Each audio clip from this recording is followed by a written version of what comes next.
सुस्वागतम मित्रों। तो दोस्तों, आज हम आपके सामने महाभारत काल में घटित एक ऐसी कहानी दिखाने जा रहे हैं जिसे आप अपनी जिंदगी में अपना ले तो आप बड़ी बड़ी ऊंचाइयां प्राप्त कर सकते हैं। जैसा कि आप जानते हैं कि गुरु द्रोणाचार्य पांडवों और कौरवों के गुरु थे। उनके सबसे प्रिय शिष्य अर्जुन थे। एक बार उनके पुत्र अश्वत्थामा ने उन पर पक्षपात करने का लांछन लगाया था। उस पर गुरु द्रोण ने सभी शिष्यों की परीक्षा रखी। उन्होंने एक पेड़ पर एक लकड़ी का पक्षी रख दिया और सबको उसकी आंख बेधने का आदेश दिया।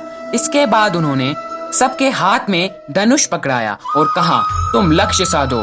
उन्होंने कहा, अब तुम्हें क्या दिख रहा है? शिष्यों, तुम्हें क्या दिख रहा है?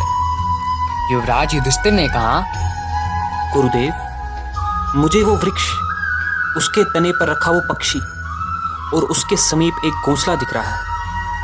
गुरुदेव, मुझे सावधानी से तीर छोड़ना होगा ताकि उस घोंसले को क्षति न हो। गुरु द्रोण ने कहा, युवराज, तुम एक अच्छे शासक बनोगे, पर तीर अंदाजी तुम्हारी विशेषता नहीं। इसके बाद वृकोदर भीम ने कहा, गुरुदेव, मुझे तो केवल वृक्ष पर रखा वो पक्षी और उसके आसपास वो फल दिख रहे हैं गुरुदेव।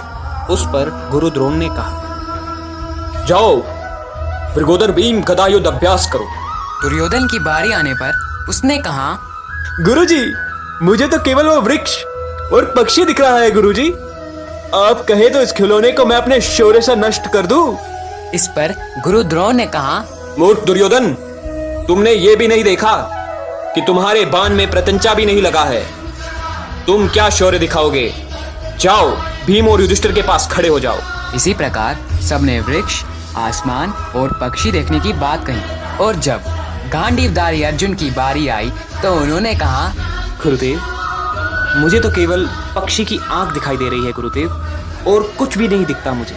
गुरु द्रोण अर्जुन के शब्दों से बहुत प्रसन्न हुए और उन्होंने कहा, अर्जुन, तुम तीर चलाओ। युवराज अर्जुन ने पक्षी की आंख को बिना पक्षी को पेड़ से गिराए भेद दिया। इससे दोस्तों, हम ये सीखते हैं, हमें हमेशा अपनी नजरें अपने लक्ष्य पर साधनी चाहिए। अन्य सभी बाधाओं को नजरअंदाज करना चाहिए। नजरें लक्ष्य पर होगी तो आपका हर लक्ष्य सफल होगा। धन्यवाद।